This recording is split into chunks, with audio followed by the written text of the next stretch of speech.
Paraspara tapassampat palayita parasparau prapancha mata pitarau pranchau jayapati stumaha amari kabari bhara brahmari mukhari kritam duri karotu duritam gauri charana pankajam.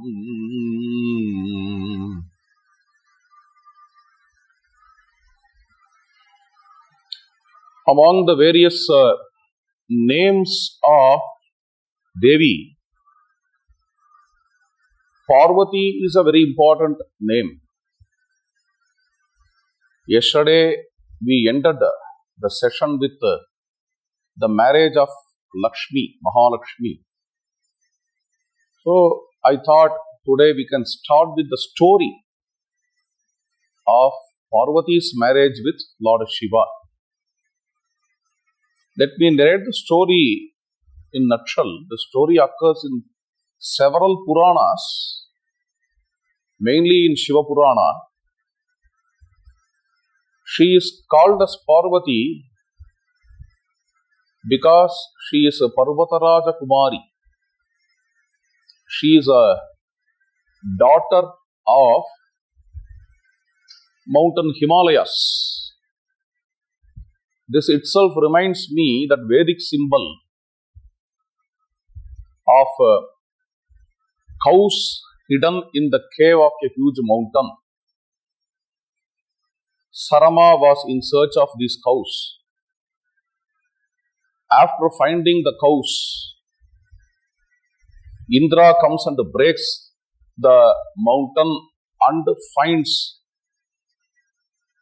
rescues these cows. And the cows are also replaced with sun rays. Of course, the word Gauhu means cow, ray, and knowledge. Symbolically, in this story of the Vedas, I think that I have dealt with this story. Again, I am recollecting. Symbolically, the mountain here is the matter, and within the matter, the conscious rays, the potentials are hidden, and they are searched and found, and when the conscious rays are found, they are rescued by the internal strength. That is how the symbolic story represents a concept. I am reminded of that. So here also, when we say Parvati is the daughter of the mountain, it is something related to the potential within us, Shakti. You call any river as a daughter of mountain. Ganga is the daughter of a mountain, Himalayas, the same Himalayas. She is considered to be the sister of Parvati. If Ganga is taken to be the daughter of a mountain, then Saraswati also should be taken to be the daughter of mountain. Sindhu is taken to be the daughter of mountain. And of course, Godavari, starting from Maharashtra, she is taken to be the daughter of mountain. Fine. But interestingly, all these rivers are associated with the Lord Shiva. If you go to the Uppatthisthanam, if you go to the source of Godavari, it is a very great sacred spot named as Trambakeshwara, where it is believed that from Shivalingam, this Godavari is getting manifested. And it is also well known in the picture of Lord Shiva, from the head of Lord Shiva, Godavari flows, Ganga flows. Okay. All these things represent, they convey some concept. Of course, the matted hair of Shiva itself represents stability. Okay. From that stability, it also can be taken as linga, Shiva linga. Okay. Lord Shiva's matted hair. The same you see with the crown of a very famous Narayana idol. What is that? Vittala, Panduranga of Maharashtra. All saints are glorifying Vittala of carrying linga on the head. Swarupa linga, Mastaka linga, this is how the great saints are singing. So, that matted hair represents the stillness, the stability from which the Ganga, the inspiration flows. In the same way, all other rivers like Godavari, or even if you go to Narmada, it starts from a Shiva Kshetra. The source, if you see, Omkareshwara is Lord Shiva from which Narmada is flowing. Gomukh is also a Shiva Kshetra from which Ganga is flowing. In this way, the rivers flow from the matted hair of Lord Shiva. Anyhow, coming back to the point. Parvati Devi, whom we see as a Shakti, the potential, she is performing tapasya as a small girl. Her tapasya is very vigorous. She doesn't even have the food of some plants or leaves. She performed tapasya without having even leaf as her food. Parna means leaf. One who doesn't even consume the leaf is called as aparna. Okay. And interestingly, someone said, don't do this kind of tapasya. Her mother said. Okay. In Sanskrit, ma means, Hindi ma is different. That is mother. In Sanskrit, ma means don't do. Okay. When you tell a child, don't touch that fire, then that is an expression like, ooh. Have you heard of this? Her mother said to her, ooh, ma, don't do this kind of rigorous tapasya. So she is called as Uma. See, almost all her names are related to this tapasya, this rigorous kind of tapasya. And in the cold water she stands. The cold water is up to neck while she is doing tapasya. And while she is doing tapasya, stasyamascha ekapadena, being in one foot. What is that called as? Vrikshasana. In Vrikshasana, she does tapasya. She never accepts any bhogas, Vishaya bhogas. So in such a young age, why to perform such a rigorous tapasya? Once an old man, a hermit, came to her cave, considering him to be a very great guest or atithi. This girl is inviting him.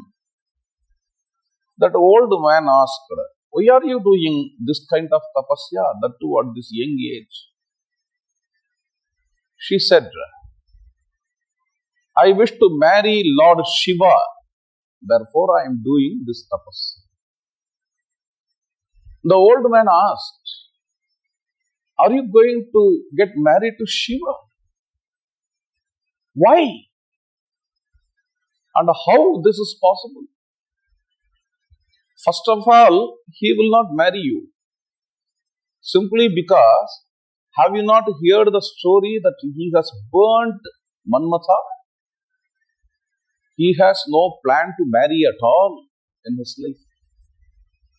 He has burnt Manmatha, the Cupid, and he is performing tapasya again.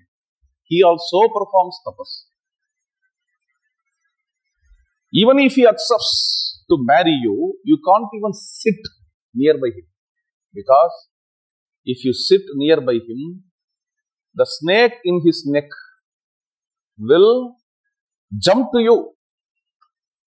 Okay, snake's hood, with the hood, snake will start to dance in front of you. Will you not be frightened? You are a small girl. And generally, he resides only in a cremation ground, funeral ground. Will you not be afraid to see if some groom has to be searched for?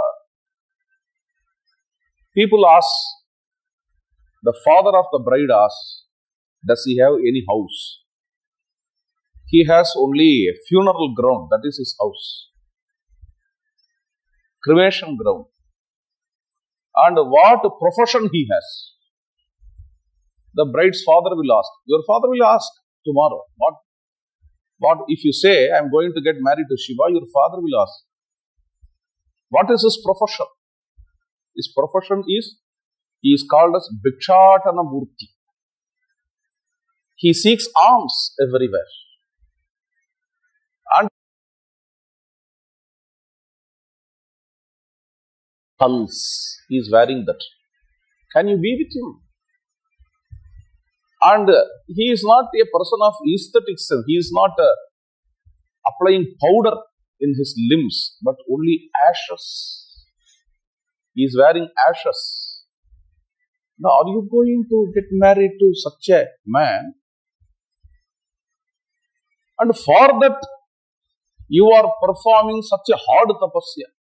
See, you are not going to get married to some Harichandana Charchita, Vanamala Vaijayanti Dhara, and Neelamega Shyamala, such kind of, what to say, Nayaka. But the Nayaka who stays in cremation ground, who has a skull garland, that kind of person has attracted you. You see something great in him.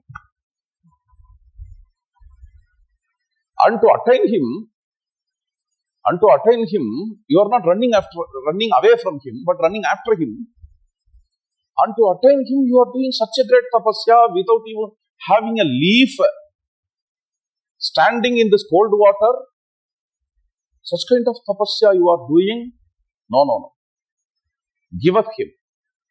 Come on, I will take you again to the house. You can be happy in the palace of your own father. You need not torture or torment your body like this. When this old woman started to talk like this, she became angry. She thought, we should not have company with such kind of persons. Because by this our bhavana will be lost. Very important. There is something called bhavana. I don't know how to translate that in English. Can I say some kind of feel? It is a kind of feel. There is a word in English, feel, not feeling. Feel may not occur in dictionary. Okay, it's in the conversations we use. So we develop a feel towards our own upasya devata, our own object of worship. But if someone comes and talks ill of that object of worship, we should avoid them. It's because if we start to listen to it, then at the time of worship, those thoughts will come. Please understand. Hope that I am understandable. And that will disturb the mind. We know that that is wrong, but still it will disturb our mind. Say, let me give an example. I should not give this example. It's a wrong thing to share with you. But still, to explain bhavana, I am giving this example. Hope that you know an event in Ramayana. Rama sees the jewels of Sita Devi. Sita dropped those jewels and the Vanaras took those jewels, right?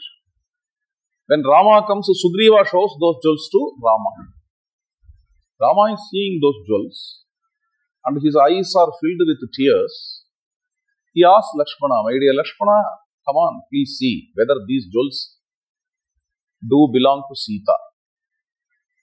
Lakshmana says, I don't know about other ornaments, but I know about the anklets, because every day I prostrate before her lotus feet. At that time I have seen these anklets.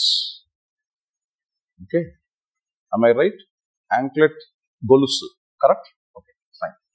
Nityam padavi vandanat nupuretu abhijanami nityam padavi vandanat. This is what he says. And someone writes somewhere, and he is a semi-communist. She is a semi-communist, semi-American liberalist. She, in his very popular book, Alternative History of Hinduism, who is the author? Hope that it's good that you don't know. Windy Doniger. Okay. She writes, Rama is always doubting Lakshmana. He doubts Lakshmana's character. To test Lakshmana, Rama is showing these jewels to Lakshmana. If you read these kinds of books, then if you are a Rama Bhakta, first of all you will get hurt. Next, when you go through Valmiki's Ramayana or Ramcharitamanas, when this event comes, you will be remembered of Windy Doniger's explanation. Bhavana gets lost. And to spoil your bhavana, so many this is a kind of dushta sangha. Okay. So many things are written about gods and goddesses which are very horrible, dirty and ugly. Those kinds of books are published with different dirty kinds of pictures. This is a new trend for your information. New trend to spoil your bhavana. So, if someone talks like this, then we need to go away from that place. Otherwise, in our sadhana, in our spiritual sadhana, our bhavana will get lost. Therefore, Parvati tries to go away from that place. But this old man is highly mischievous also. As soon as she runs, this old man just catches her hand and pulls. She becomes very upset. She starts to cry, "Oh Lord Parameshwara." Just as she sees, this old man is none other than Lord Shiva himself. Why should he come in this form and talks ill of himself? This is because he wanted to have some leela, some play with Parvati. Now Shiva says, I am very much pleased with your tapasya. Come on, let us get married. Now Parvati says, please approach my father and ask for me. This is what Parvati says. And that is a Vedic kind of marriage. You can't just come like this and propose. And I want to have a Vedic kind of marriage, for which please go to my father and ask for me. This is what she says. This is very interesting. In Vedic kind of marriage, the groom has to send his own elders. Groom, correct.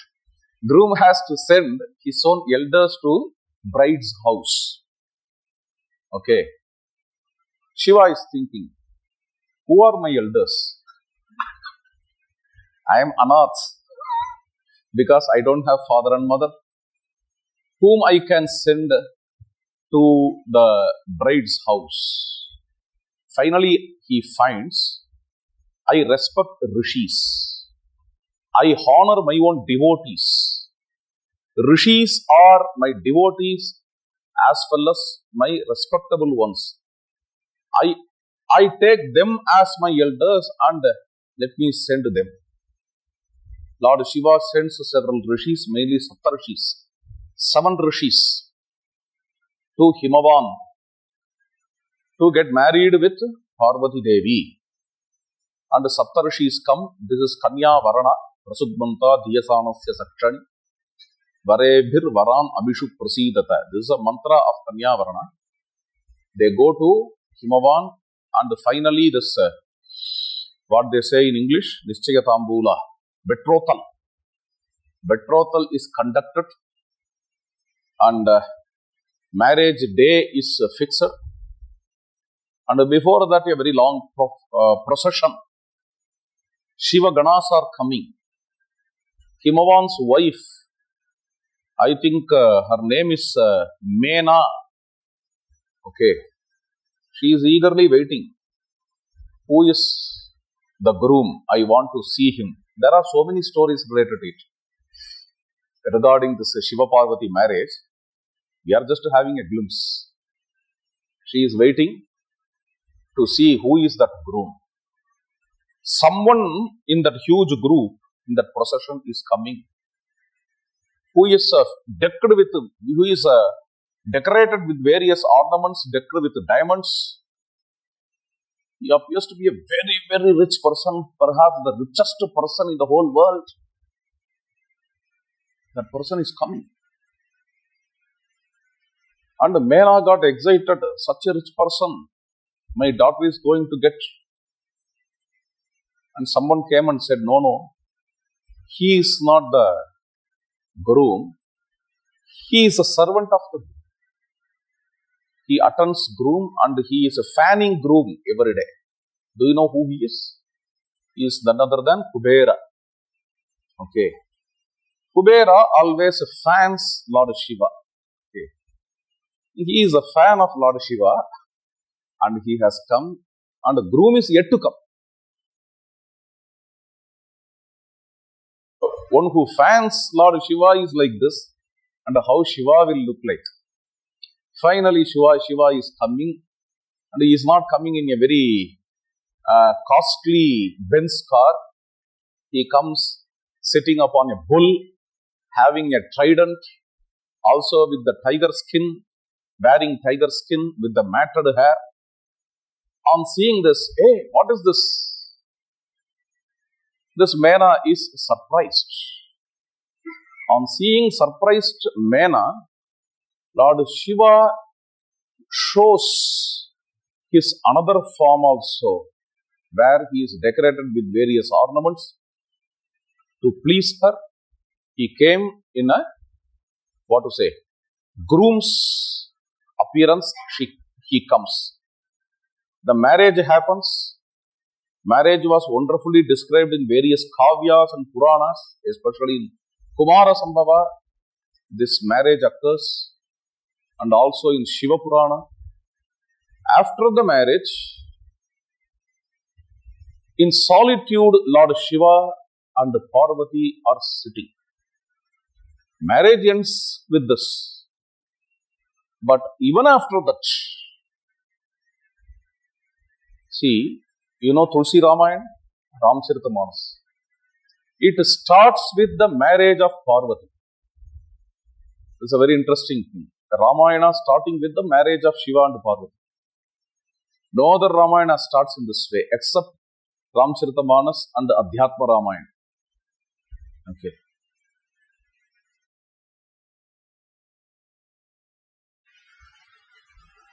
Tulsidas connects in this way.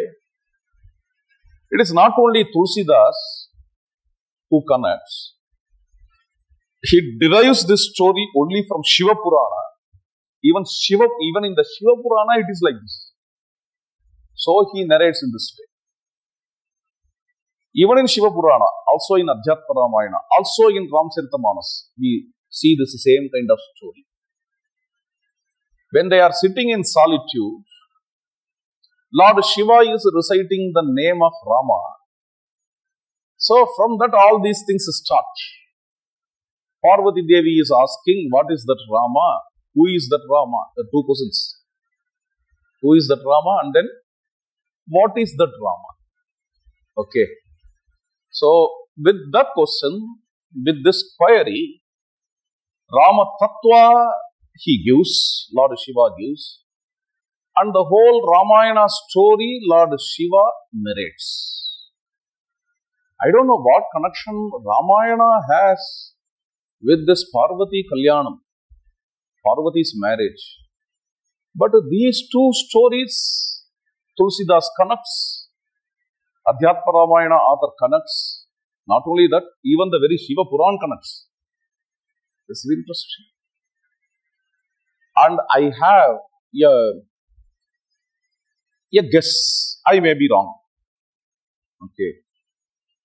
Ramayana is connected to this Parvati wedding. This is interesting. This must be the reason. A reason is there.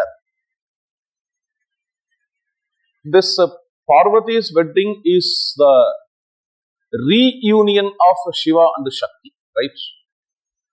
Ramayana is also, the theme of Ramayana is also the reunion of Rama and Sita. Rama Sitam Anuprapya Rajyam Punaravaptavam.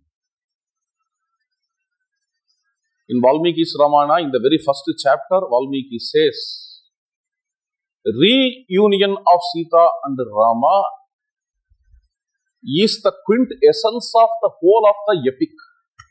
Rama Sita Manuprapya Rajyam Punaravaptavan. So it is a happy ending.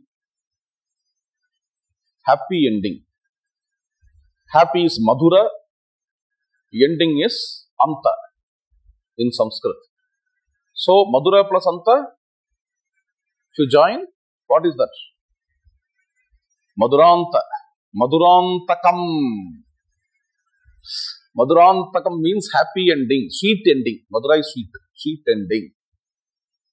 There is a sacred spot in Tamil Nadu called Madhurantakam.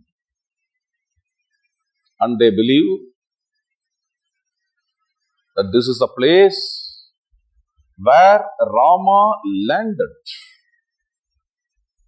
Rishi Vibhandaka is doing tapasya to have darshanam of Rama.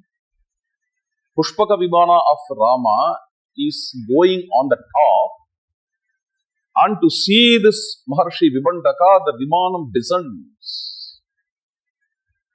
Rama holds the hand of Sita, coming out of Pushpaka Vimanam, giving darshanam to Maharshi Vibhandaka in the bank of a very huge lake. This is a very important place in Tamil Nadu. Even now, if you see Madhurantakam idol, Rama holds the hand of Sita. This is the only temple where you can see Rama holding the hand of Sita. Okay.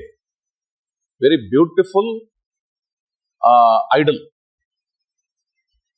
Okay. Madhurantakam. This is a happy ending.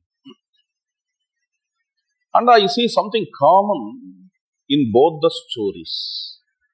Let me come to that commonality. By that, I understand some connection of these two. Parvati Kalyanam, Parvati's reunion with Shiva, Sita's reunion with Rama. And I see, I view in this way, people may not accept it. One is complementary to the other. Again, Sita's reunion is with Rama is complementary to Parvati's reunion with Shiva. That is why these two stories are interconnected in Shiva Puran, Ramcharitamanas and Adhyatma Ramayana. In this way I view. And his reunion of Sita with Rama is also highly tantric. It has a tantra way of interpretation. Yesterday, I just hinted.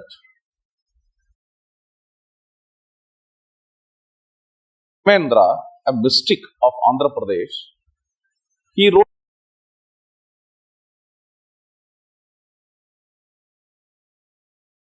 the book is available.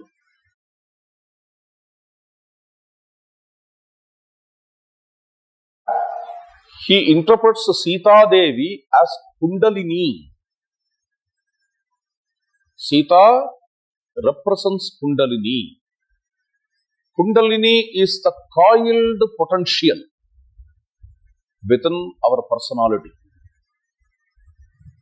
And the place in which Kundalini is situated, somewhere nearby the navel. It's interesting. And Sita. Maharshi Valmiki describes Sita.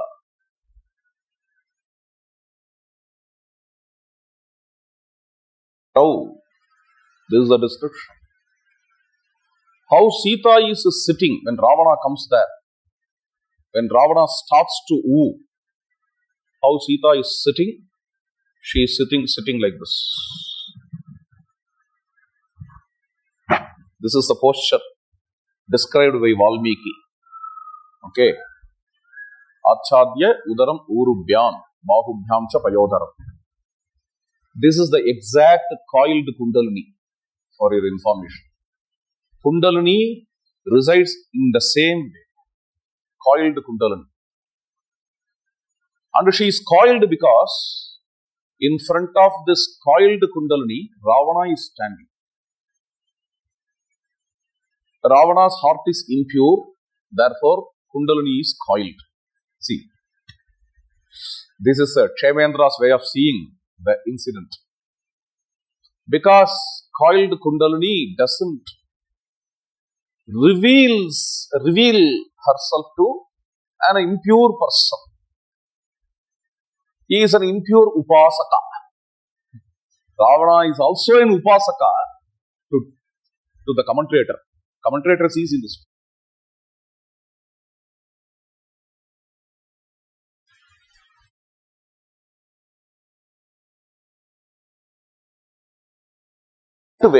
Left course. What is that? Ravana, according to him, is a Vama Upasaka. There are two courses in Tantra.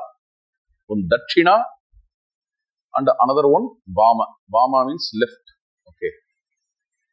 And Dakshina, a right course. There are two kinds of upasanas, a right kind of upasana and a left kind of upasana.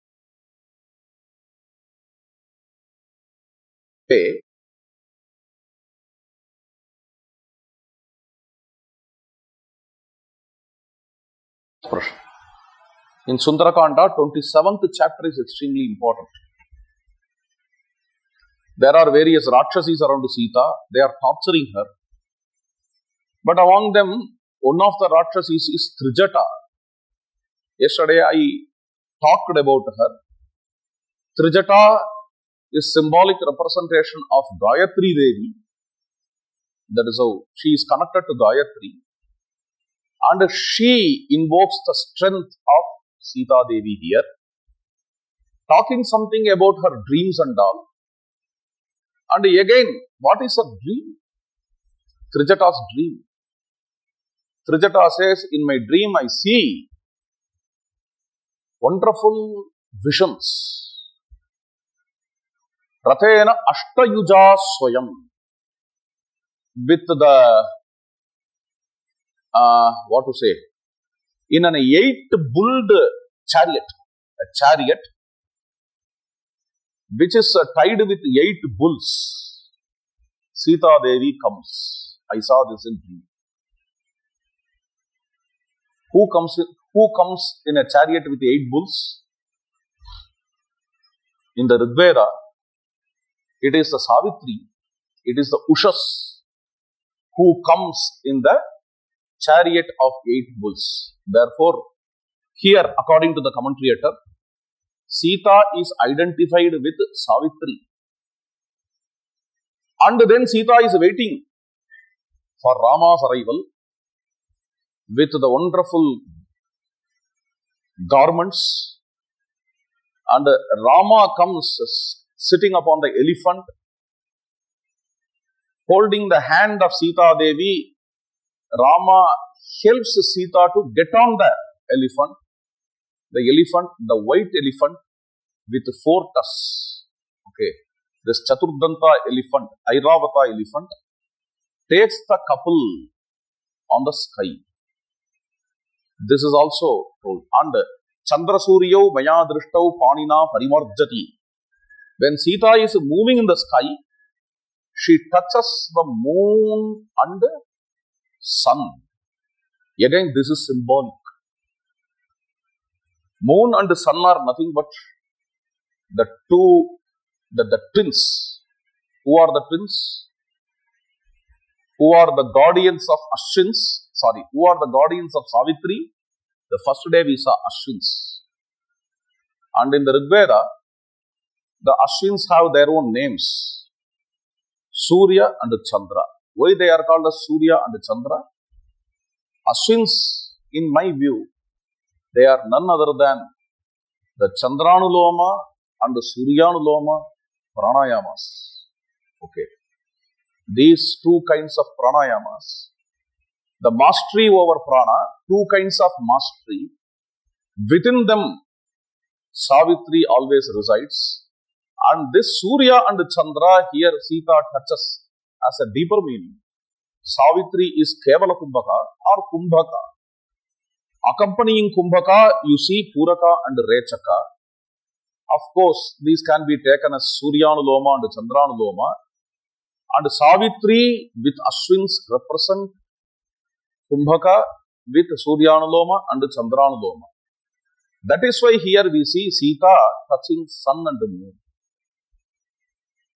And finally, there is a beautiful description that to the final vision is not found in any other pata, any other reading or recension. It is found in Keraliya recension of Valmiki Ramayana. A milky ocean.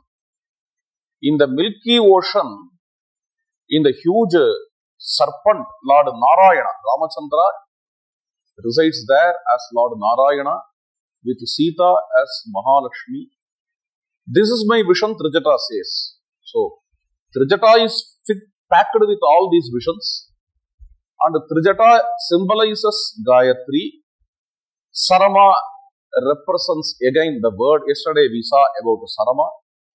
Sarama is a Rigvedic deity representing the searching and finding. With these two guardians, Sita is coiled. Bhumau Sutanum Asinam. Sita is the coiled Kundalini residing in the navel. What is the navel? Ashokavana is the navel. Ashoka Vatika itself is a navel. If Ashoka grove is navel, then what are the other limbs? The whole body is Lanka. Whole body is Lanka. And this body is filled with Indriyas and Indriya Bhogas. Like that, when Hanuman enters into Lanka, he sees all kinds of materialistic pleasures everywhere throughout Lanka. And the commentator says, Hanuman is the Upasaka. I don't know how to translate Upasaka in English. One who does Upasana. Can I call as meditator or worshipper? I don't know. Upasaka. Hanuman is a Upasaka who travels in the right course. Dakshina Upasaka. Ravana is also an Upasaka of Vama, left course. He takes the left course. The right course Upasaka is Hanuman. Dakshinaha Dakshinam Disam. Valmiki describes Hanuman as Dakshinaha. Commentator shows that. Okay. And he travels in this right course. And that is how it starts. The first chapter of Sundarakanda starts. It's a journey in search of Sita Devi. According to the commentator, this Sundarakand is the Kanda of Devi. He not even says it's a Kanda of Hanuman. It's a Kanda of Devi. And she is called as Sundari. That is why this Kanda is Sundarakanda. Anything related to Devi is Sundara. That is why Devi's Stotra is called as Saundariya Lahari, and this Kanda is called as Sundara Kanda. Hanuman is in search of the Devi. It means a Tantric Upasaka, a Dakshina Upasaka. He is in search of Kundalini in this body. That is how he starts. Very interesting.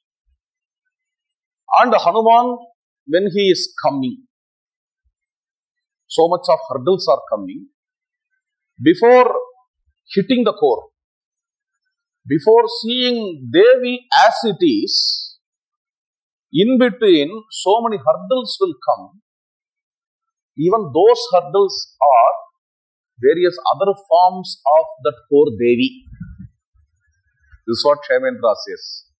So you need not take in a negative way whether it is Surasa. Surasa is also a Devata, Nagamata. Hanuman requests Surasa to give the way, and Surasa plays with Hanuman by widening the mouth.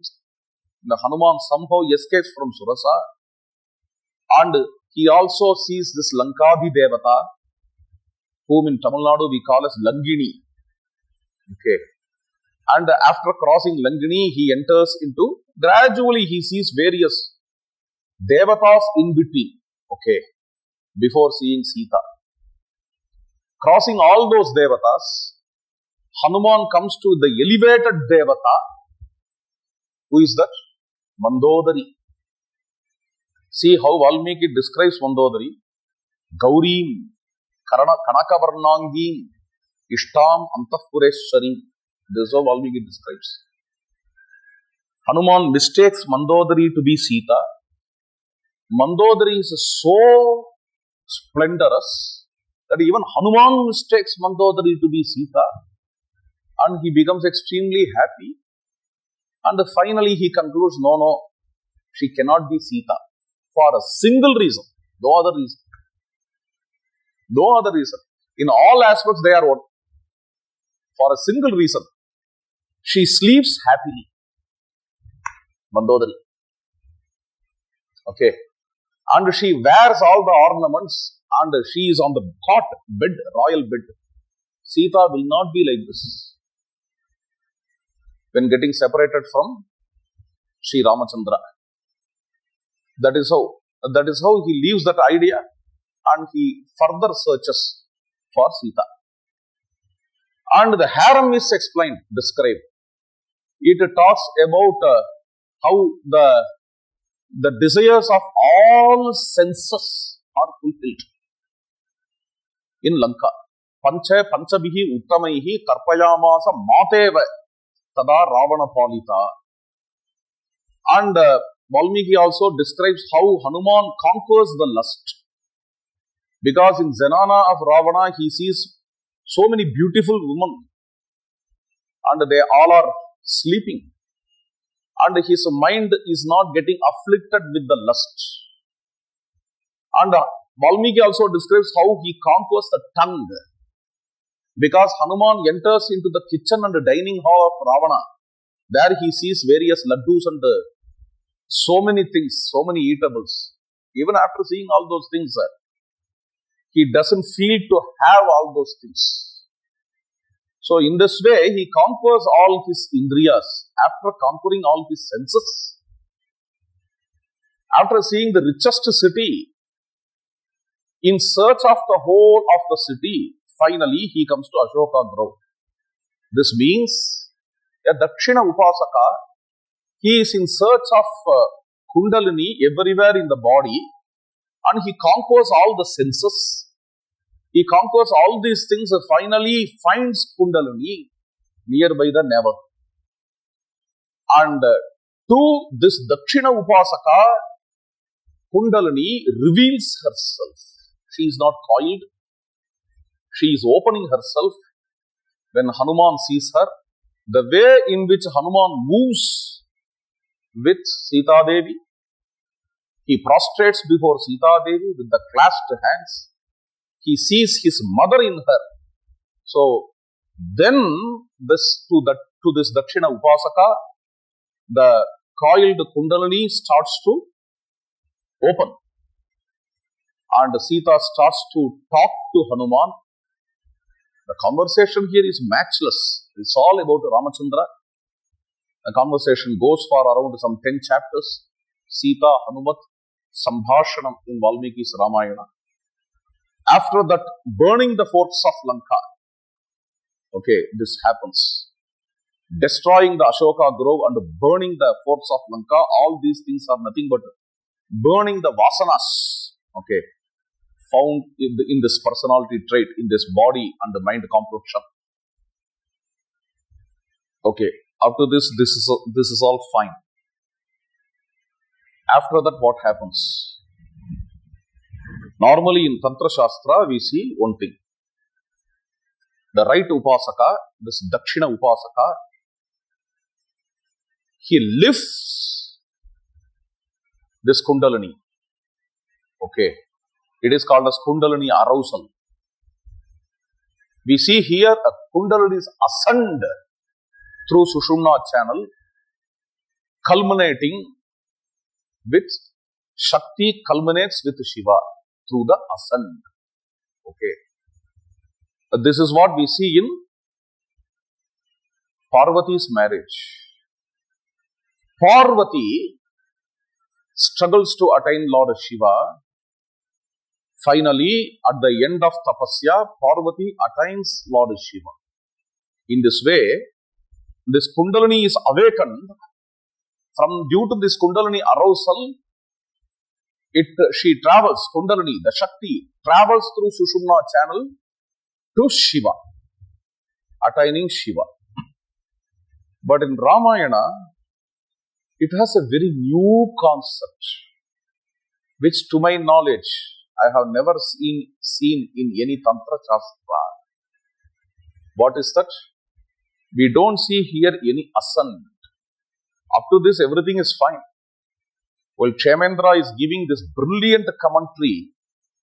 Up to this, to a great extent, I am convinced. But finally, the story doesn't run in a tantric way. Shakti is not moving upward to Shiva in Ramayana. It is Rama who comes to Sita. This is interesting. Okay. Here we don't see an ascent, we see a descent. This is very interesting. This is a striking difference. And I am remembered of again Sri Aurobindo's philosophy, where you have a descent, not an ascent. Okay. He is talking about a supramental manifestation. Okay. The divine energy descending on a person or on the earth. He is talking about that. What does it convey? There is one part where the Kundalini has to rise up to Shiva. This path contains an advice, a message of renunciation. This is a path of renunciation, where we can see the great seers who renounce the worldly life. And they are in solitude. They don't want the world life, that kind of thing we see. But in the context of descent, in the language of, in the words of the same Sri Aurobindo, in the context of the descent, it is divinizing the life, we see. He calls it as divinizing the life. His huge book, Life Divine, you can go through that. Okay. So it's not that renouncing life and going somewhere. It is all about divinizing the life. It's all about Amrita Iha Bhavati, the Veda says. One becomes immortal here and now. In Upanishad it is told, Yada sarve pramuchante kamayasya hridistitaha ata martyaha amruto bhavati atra brahma samasmite. Here and now, Brahman is experienced. Brahman is experienced. This is what is told in the Upanishad, Kathopanishad. And that kind of life, the union of Rama and Sita, Sita and Rama. Grammatically, we have to bring woman first. You know Panini grammar? When you tell some, when you combine two words, one is feminine, another one is masculine, first should be woman and then only the masculine. This is what Panini and Patanjali both say. Both tell in Vyakarana. This is a Vyakarana rule.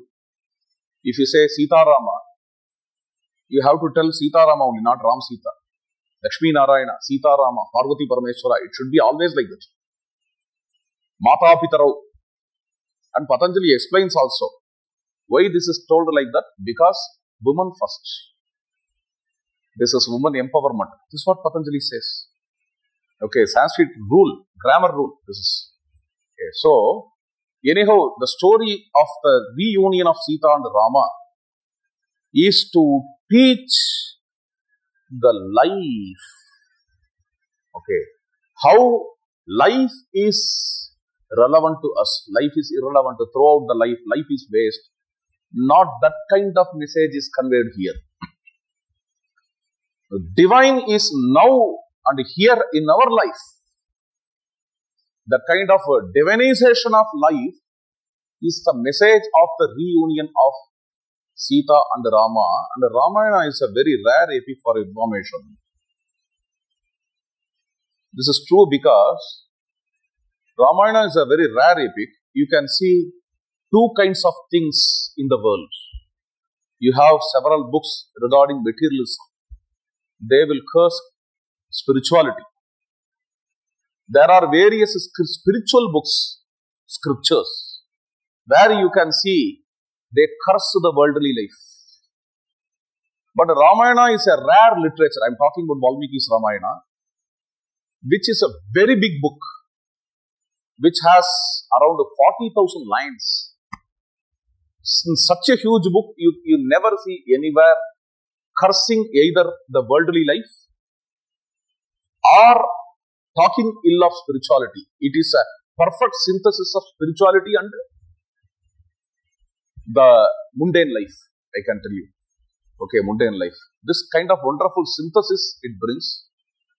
And again, in the words of Sri Aurobindo, it is a divinization of life. That is why here you see that descent instead of ascent. So, in Parvati's marriage, we see an ascent, and in Sita's reunion, we see a descent. One becomes complementary of the other. That must be the reason for which Shiva Purana or Tulsidas or Adhyatma Ramayanakara are connecting these two stories. So, this wonderful spiritual retreat for all these days, we had several meditation sessions, yoga sessions, featured with breathing exercises and other things from Swamiji, and also bhajan, and also the, Panchadurga, right? That lecture and all, with all these things, we had a nice opportunity to share. It's not that I am teaching and all. Whatever came to my mind regarding Devi, I did not even prepare. Something is coming out, and I am sharing all these things with all of you. Srimati Vijayalakshmi ji, she was telling me, even in previous year I think, that I have to talk on the concept of Devi. So, before starting the session, I was just thinking about various Devis, starting from the Rigveda up to the Puranas and the Tantra. So, all these Devis just flow, whatever was flowing in my mind or in my heart. I shared the concepts of all these Devis with you. Hope that you also have enjoyed with this serene atmosphere. And our Vaidyagrama and the Dr. Ramkumarji, yeah, and his own co-workers. They are doing a wonderful service of creating this peaceful village, not only for physical strength and health. Physical health in a holistic way cannot be achieved without a spiritual strength. So, of course, Ayurveda is always holistic. Okay, not just deals only with the material body. So, we all are getting benefited with this village in this way. I pray the Divine for more and more satsangs in this ashrama, in this Vaidyagrama. May the wisdom of Ayurveda spread from Vaidyagrama throughout the world. Dhanyavada.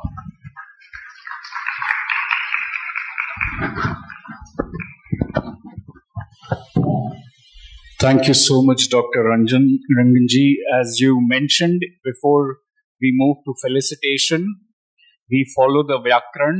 We'll allow the lady to speak a few words before we move to felicitating Vijay ma'am.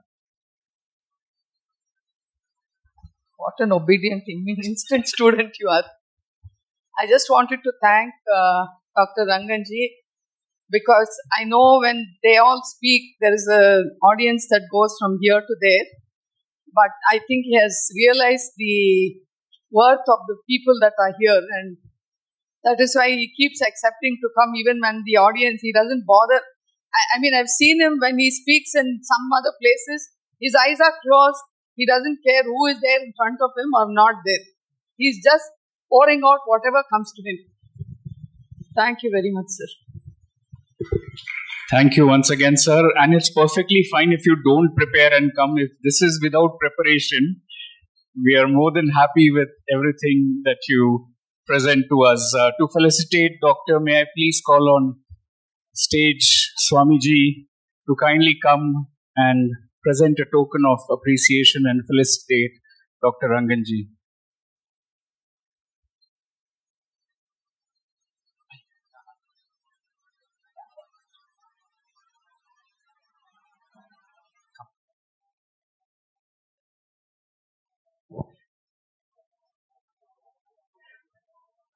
Ladies and gentlemen, Dr. Rangan Ramakrishnan-ji.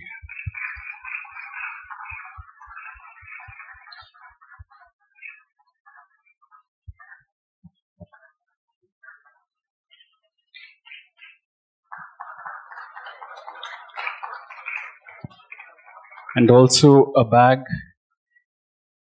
from Team Vaidyagrama. Thank you so much once again, Swamiji, Dr. Ranganji. Thank you for gracing us with your presence through all these days, to both of you. With that, we'll move into a quick break and come back at 3:45. I know we are slightly, we should be back by 3:45 for a satsang with Dr. Ram Kumar. Thank you so much, everyone. Namaste.